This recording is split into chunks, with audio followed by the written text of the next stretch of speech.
Good morning everyone and welcome back to my class of mathematics, my maths, my methods. Class 10th में हम कर रहे हैं topic real numbers. पिछली class में भी हमारा यही टॉपिक कंटिन्यू था, उसी को आगे चलाते हैं। रियल नंबर्स में हमने उसकी डेफिनेशन पढ़ी, कौन से रैशनल नंबर्स होते हैं, कौन से इरेशनल नंबर्स होते हैं।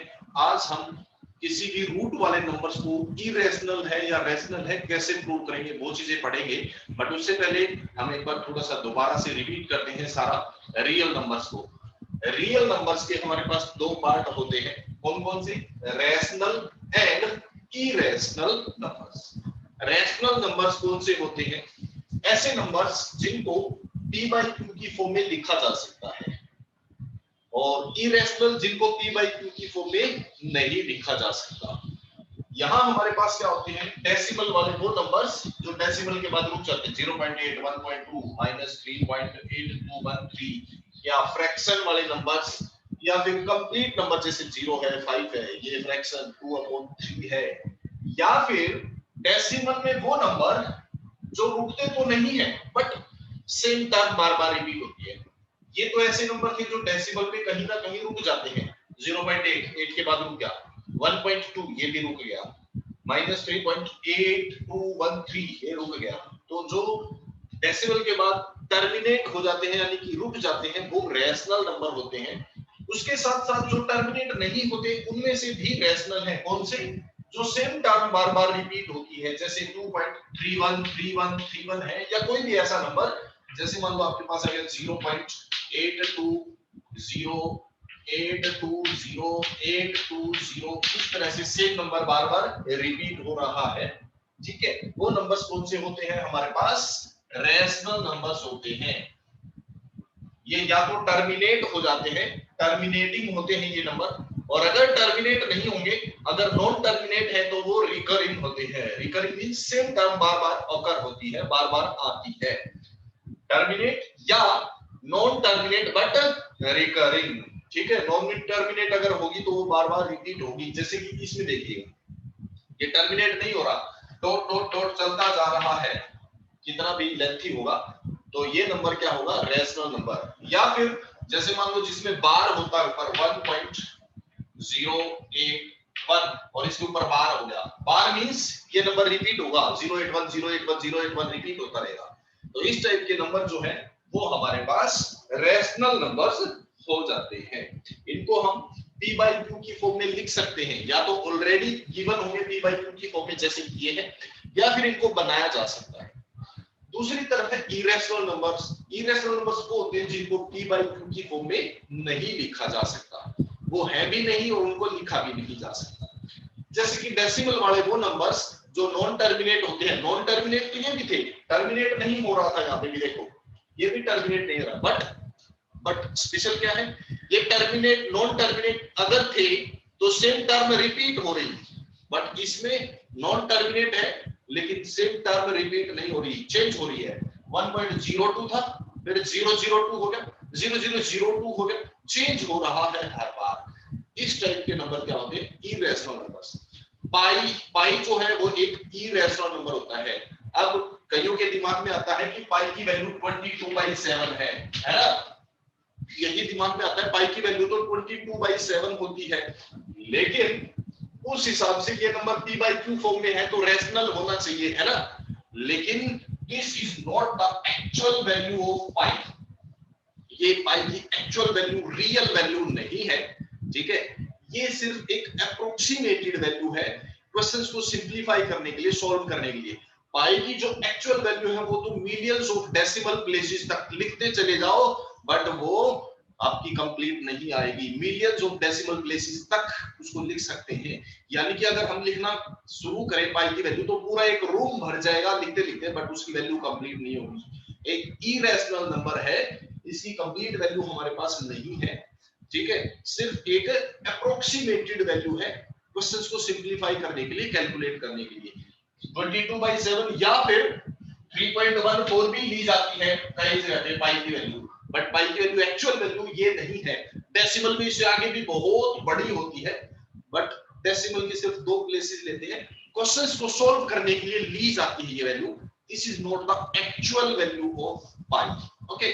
तो पाई जो रियल में जो पाई है वो एक इरेशनल नंबर है, हमारे पास रैशनल नंबर नहीं है। तो याद रखना पाई इरेशनल नंबर है। हालांकि इसकी वैल्यू हम नॉर्मली 22/7 लेते हैं, बट ये इसकी एक्चुअल वैल्यू नहीं है, ये सिर्फ क्वेश्चंस को कैलकुलेट करने के लिए ली जाती है। अगर इस हिसाब से देखें तो ये रैशनल होना चाहिए, but really pi is not a rational number, pi is irrational number. उसके बाद रूट में ऐसे नंबर्स जिनका कंप्लीट रूट नहीं निकलता, नॉर्मली प्राइम नंबर्स के रूट जो है वो इरेशनल नंबर लिए जाते हैं, कंपोजिट के रूट भी इरेशनल होते हैं, बट जिनका रूट कंप्लीट नहीं निकलता वो सारे इरेशनल होंगे। अब जैसे मान लो 4 है, 4 का तो रूट कंप्लीट निकलता है, 4 का रूट क्या होता है 2, तो ये इरेशनल नहीं है, ये रेशनल है। लेकिन अगर आप 6 का रूट निकालोगे तो वो कंप्लीट नहीं निकलेगा, है ना, तो वो एक इरेशनल नंबर होगा। ऐसे नंबर्स रूट में, ऐसे नंबर्स जिनका कंप्लीट रूट नहीं निकलता वो इरेशनल नंबर्स होते हैं। ठीक है, इन शॉर्ट ऐसे नंबर्स जो ना तो टर्मिनेट होते हैं और ना ही अकरिंग होते हैं, रिकरिंग भी नहीं होते, बार बार सेम नंबर रिपीट नहीं होता, चेंज होते हैं। ठीक है, हर बार चेंज होके आता है इस तरह से। तो ये नंबर्स क्या होते हैं, इरेशनल नंबर होते हैं। अब हम इसकी एक्सरसाइज स्टार्ट करते हैं। ये हमने लिया इरेशनल नंबर, बट कैसे? अब हम इस एक्सरसाइज में, नेक्स्ट एक्सरसाइज में हम यही करने वाले हैं, ये इरेशनल नंबर कैसे है इसको प्रूव करके देखना है कि √2 एक इरेशनल नंबर है, √3 इरेशनल है, कैसे है। Question first, exercise 1.3, question number first, question is prove that √5 is an irrational number. ये क्वेश्चन हम करेंगे, इसमें दो चीजें मेनली यूज होगी, एक तो मेथड ऑफ कॉन्ट्राडिक्शन, ठीक है, और एक हमारे पास थ्योरम यूज होगी, fundamental theorem. Method of contradiction क्या कहता है कि हमें जो प्रूव करना है, हम या तो उसका अपोजिट लेके चलते हैं और शो कर देते हैं कि जो हमने एज्यूम किया है दैट इज नॉट करेक्ट।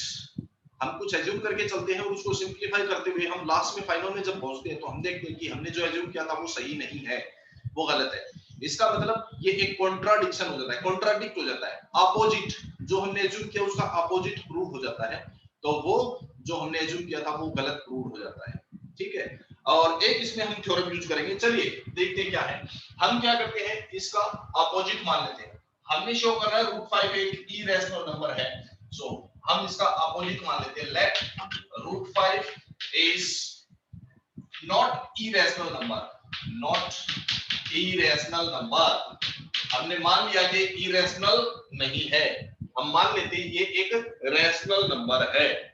ठीक है, सो लेट रैशनल नंबर है, तो हमें पता है कि रैशनल नंबर हमेशा किस फॉर्म में होगा, a/b, p/q फॉर्म में होगा, है ना। हमने माना है कि √5 इरेशनल नहीं है, यानी कि रैशनल है, और रैशनल है तो हमने मान लिया इट इज a/b या p/q या m/n, आप कुछ भी मान सकते हैं।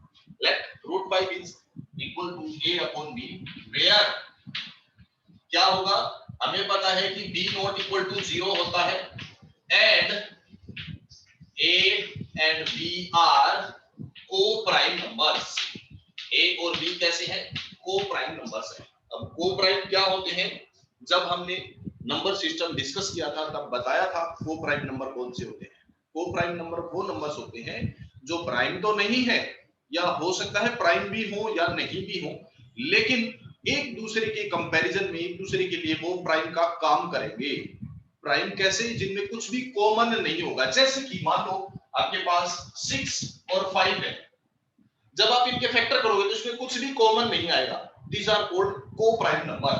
या फिर 9 और 10 है, 9 एक प्राइम नंबर नहीं होता, कंपोजिट होता है। 10 भी एक प्राइम नंबर नहीं है, ये भी एक कंपोजिट है, लेकिन ये एक दूसरे के लिए प्राइम का काम करेंगे, मींस इनमें एक दूसरे में कुछ भी कॉमन नहीं होगा, तो ये क्या कहलाएंगे, को प्राइम नंबर्स। ठीक है, तो को प्राइम नंबर्स प्राइम नंबर भी हो सकते हैं, कंपोजिट भी हो सकते हैं, बट एक दूसरे के कंपैरिजन में वो एक दूसरे के लिए प्राइम का काम करते हैं, उनमें कुछ भी कॉमन नहीं होता, वो होते हैं को प्राइम। तो ऐसा ही हमने मान लिया a और b क्या है, को प्राइम, मींस इनमें कुछ भी कॉमन नहीं है, ये दोनों एक दूसरे से बिल्कुल प्राइम का काम करेंगे, इनमें कॉमन कुछ भी नहीं है। चलिए स्टार्ट करते हैं, क्या करते हैं, क्रॉस मल्टीप्लाई कर देते हैं। Let us suppose this is equation number 1, cross multiply it, cross multiply करें तो क्या हो जाएगा, b multiply √5 is equals to a squaring both side, on squaring squaring both side, हम दोनों को स्क्वायरिंग कर लेते हैं। स्क्वायरिंग करने पर क्या होगा, b स्क्वायर और रूट 5 का स्क्वायर करेंगे तो 5 इक्वल टू क्या हो जाएगा, a स्क्वायर। ये हो गया, ठीक है, ये क्या हो गया, a square equal to 5b square. यहां से क्या आया, b स्क्वायर के मल्टीपल में 5 है, इट मींस ये एक 5 का मल्टीपल है और ये इसके इक्वल है, इसका मतलब ये भी 5 का मल्टीपल हो गया। So here a square is multiple of 5। a square क्या है, 5 का मल्टीपल है, ठीक है। अब हमारे पास एक थ्योरम थी कि किसी प्राइम नंबर का स्क्वायर अगर एक नंबर का मल्टीपल है, किसी भी नंबर का स्क्वायर अगर एक प्राइम नंबर का मल्टीपल है तो वो नंबर भी उसका मल्टीपल होगा। सो a is also multiple of 5, ठीक है। ये हमारे पास थ्योरम है कि किसी भी एक नंबर का स्क्वायर, यानी कि कोई भी एक स्क्वायर नंबर अगर किसी एक प्राइम नंबर का मल्टीपल है तो उसका रूट भी प्राइम का मल्टीपल होगा। स्क्वायर नंबर अगर प्राइम का मल्टीपल है, फॉर एग्जांपल मैं एग्जांपल लेके दिखाता हूं, जैसे कि 6 का स्क्वायर यानी कि 36 जो है वो 6 का स्क्वायर है, ये अगर 3 का मल्टीपल है, ये किसका स्क्वायर है, 6 का स्क्वायर। अगर ये 3 का मल्टीपल है तो 6 जो है वो भी 3 का मल्टीपल होगा।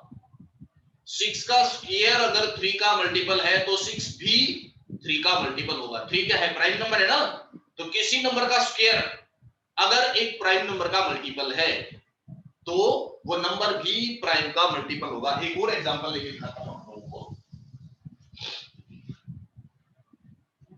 81 ले लिया हमने या फिर 64 ले लिया, 64 8 का स्क्वायर होता है ना, 8 का स्क्वायर मींस 8 का स्क्वायर इज मल्टीपल ऑफ 2 है।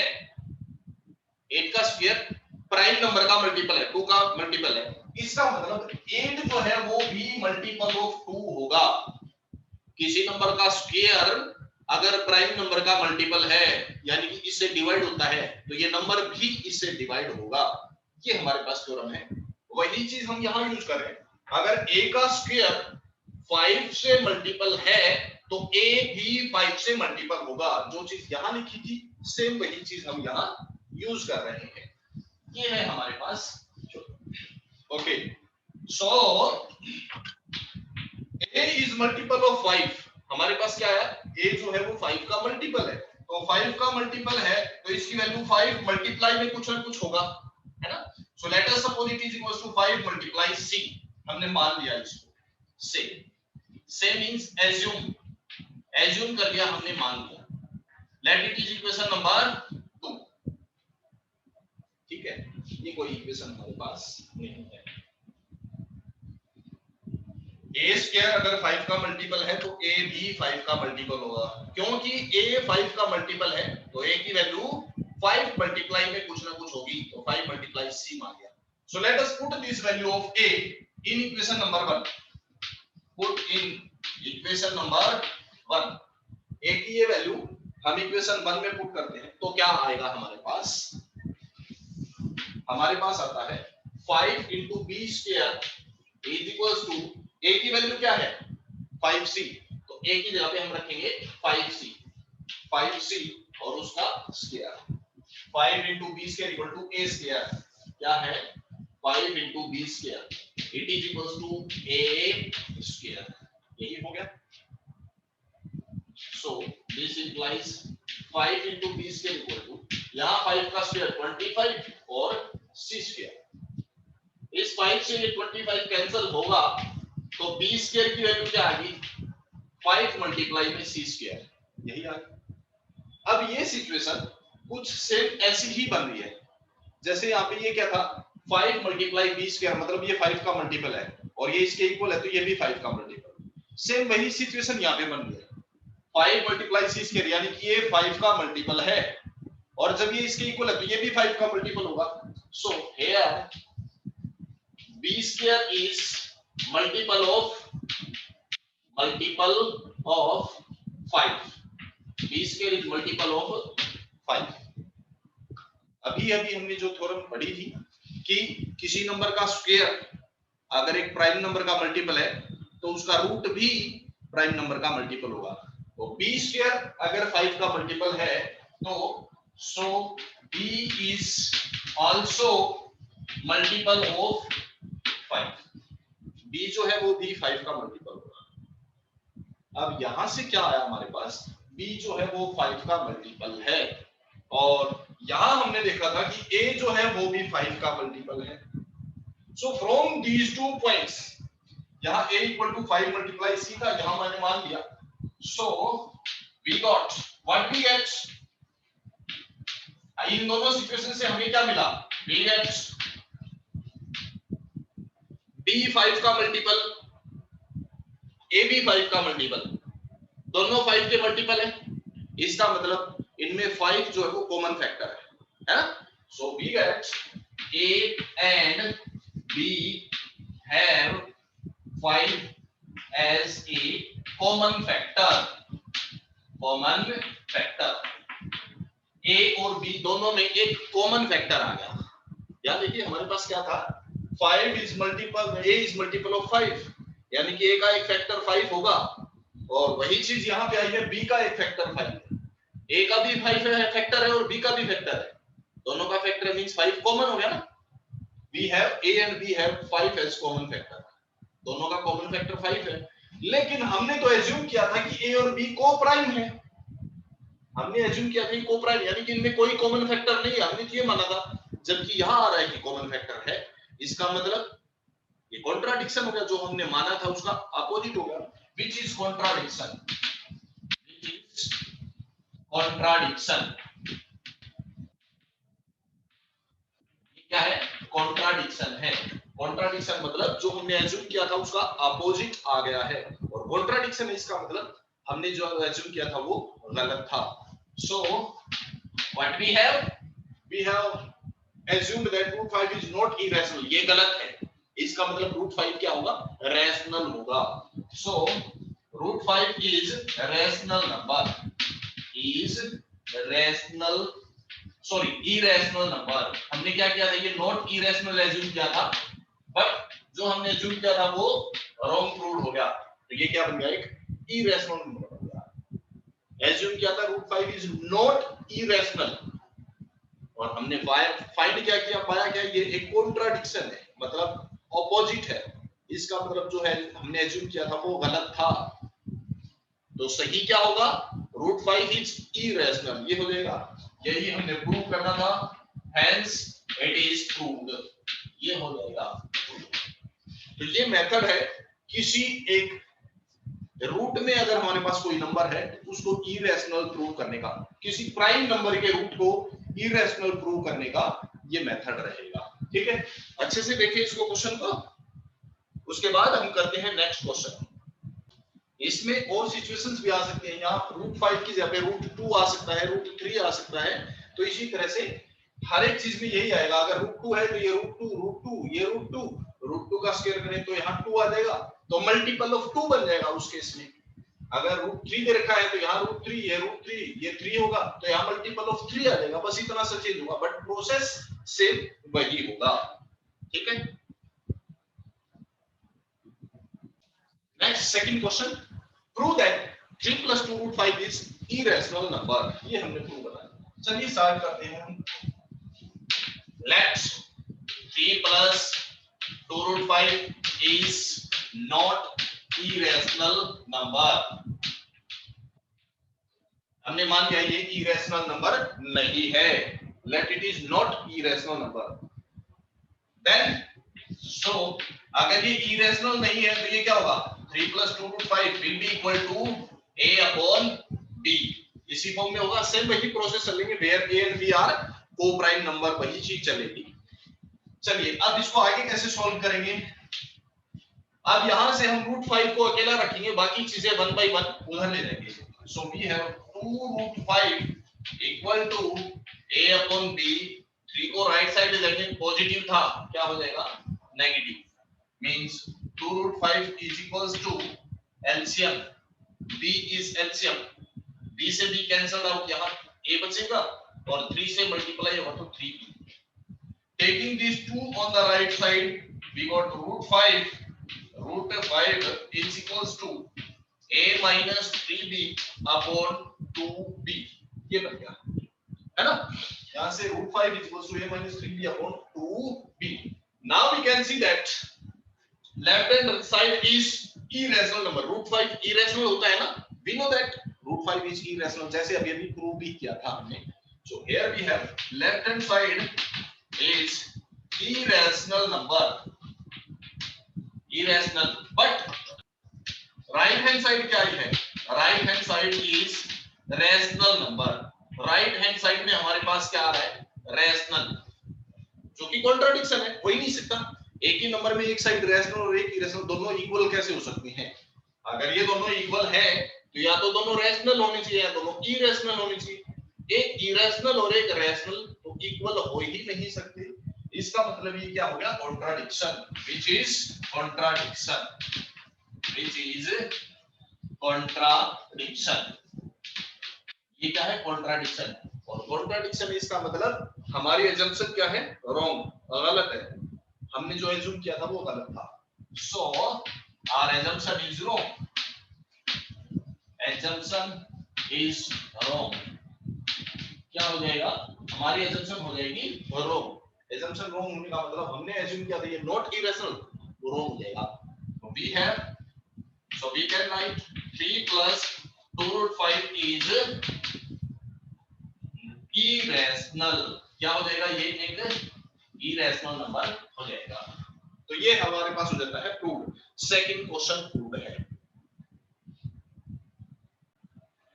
अब इसमें हमने एक नई चीज सीखी है. क्या सीखी है, देखिए ध्यान से. a क्या, a अपॉन b क्या था, irrational नंबर था, है ना, सॉरी रैशनल नंबर था. यहां से देखिए एक चीज हमने क्या सीखी, a क्या है, रैशनल, माइनस 3 इंटू b, ये भी रैशनल. रैशनल में से रैशनल को माइनस करेंगे तो आंसर क्या आएगा, रैशनल. और डिवाइड क्या है, 2b, ये भी रैशनल. यानी कि रैशनल को रैशनल से डिवाइड करेंगे तो भी क्या आएगा, रैशनल नंबर आएगा. तभी तो हमने लिखा है right hand side is rational. तो याद रखें, जब भी आप दो रैशनल नंबर को ऐड करें, मल्टीप्लाई करें, डिवाइड करें, सब्ट्रैक्ट करें, answer is always rational number. ठीक है. एक रैशनल और एक इरेशनल नंबर को, एक रैशनल और एक इरेशनल नंबर को ऐड करें, मल्टीप्लाई करें, डिवाइड करें, सब्ट्रैक्ट करें, answer is always irrational number. दोनों इरेशनल हो तो, जब दोनों इरेशनल नंबर होंगे तो डिपेंड करेगा आप इरेशनल नंबर कैसे ले रहे हो. ठीक है. दोनों इरेशनल नंबर यानी कि सेम नहीं होने चाहिए. अगर दो डिफरेंट इरेशनल नंबर को आप ऐड, सब्ट्रैक्ट, मल्टीप्लाई, डिवाइड करते हैं तो वो इरेशनल भी हो सकता है और रैशनल भी हो सकता है. डिपेंड करेगा क्वेश्चन पे. दोनों इरेशनल हो तो वेरिएट कर सकता है. जैसे कि मान लो आपके पास रूट 8 और रूट 2 है, दोनों इरेशनल है, ये भी इरेशनल, ये भी इरेशनल. लेकिन जब इनको मल्टीप्लाई करेंगे तो क्या आएगा, रूट 16, और 16 का रूट क्या होता है, 4. एक रैशनल बन सकता है. ठीक है. तो डिफरेंट इरेशनल नंबर को आप मल्टीप्लाई, डिवाइड, ऐड, सब्ट्रैक्ट करें तो डिपेंड करता है सिचुएशन पे, वो रैशनल भी हो सकता है, इरेशनल भी. ठीक है. बट ध्यान से देखिए तो ये दोनों डिफरेंट नहीं है, ये सेम ही है. कैसे, 8 का जब हम रूट निकालेंगे this can be written as 2 root 2, है ना, और ये रूट 2, तो ये दोनों तो सेम टाइप के बन गए ना, दोनों सेम टाइप के बन गए ना. तो जब सेम टाइप के हों तो आंसर आपका रैशनल आ सकता है, और दोनों डिफरेंट हों इरेशनल नंबर तो आपका आंसर क्या आएगा, इरेशनल नंबर आएगा. दो इरेशनल, अगर दोनों डिफरेंट इरेशनल नंबर है, ऐड, डिवाइड, सब्ट्रैक्ट, मल्टीप्लाई करने पर आंसर इरेशनल आएगा. एक रैशनल एक इरेशनल है तो आंसर हमेशा इरेशनल आएगा. दोनों रैशनल है तो आंसर हमेशा रैशनल आएगा. तो ये चीज हम याद रखेंगे इसमें. तो ये था हमारा question number second, exercise 1.3 second question. इसका नेक्स्ट क्वेश्चन जो है वो इसी टाइप का है, जैसे 1/√2 को आपको शो करना है 1/√2, तो 1/√2 को आप क्या करेंगे, सेम वही तरीका a/b मान लेंगे, बस एक स्टेप करना है, 1/√2 का रेसिप्रोकल कर दो, √2/1 = b/a हो गया, यानी कि √2 हो गया ये। अब जैसे √5 को किया था वैसे ही इसको शो कर सकते हैं। ये क्वेश्चन आप अपने आप कर सकते हैं, ठीक है। आज के लिए हम इतना ही करते हैं, नेक्स्ट क्लास में फिर से हाजिर होंगे रियल नंबर चैप्टर की ही अगली एक्सरसाइज के साथ। तब तक के लिए अपने आप को कोरोना से बचा के रखें और खुश रहें। Thank you very much and have a nice day. Bye bye.